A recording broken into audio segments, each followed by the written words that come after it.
Hello everyone, আসসালামু আলাইকুম। কী অবস্থা, কেমন আছি সবাই? দেখতে দেখতে কিন্তু রমজান চলে যাচ্ছে, আর মাত্র একটি রমজান বাকি আছে। সো আমি চলে আসছি গ্রামের বাড়িতে।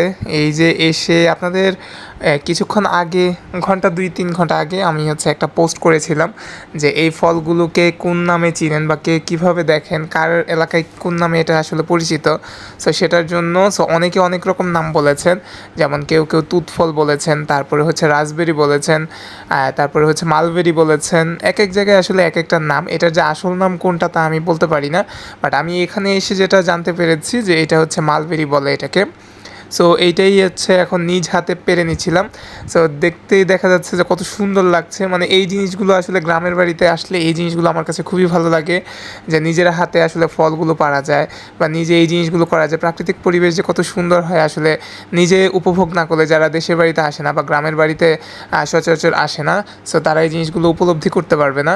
এই যে দেখেন, মাশাআল্লাহ, গাছটাতে অনেক পরিমাণে ফল হয়েছে। এর আগের বছর অল্প কয়েকটা এসেছিলো। আমি এর আগের বছর এসেছিলাম যখন রমজানে।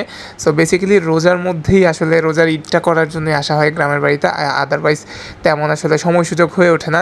সো এর আগের বছরে এসে এই গাছে খুবই অল্প পরিমাণে হাতে গোনা কয়েকটা ফল পেয়েছি, বাট এইবার দেখেন অনেকগুলো ফল গাছের মধ্যে, মাশাআল্লাহ, অনেক বরকত দিয়েছে।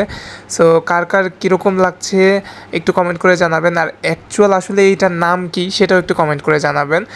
আসলে আমি এইটুকুই জানি যে এটাকে মালবেরি বলে, আর কার কার বাসায় বা এই গাছটা কাদের কাছে আছে এটা একটু কমেন্ট করে জানাবেন। ওকে, সবাই ভালো থাকবেন, সুস্থ থাকবেন, আমার জন্য বেশি বেশি দোয়া করবেন। আর রমজানের শুভেচ্ছা। এই যে আমরা এতগুলো ফল পেরে নিয়েছিলাম। আল্লাহ হাফেজ।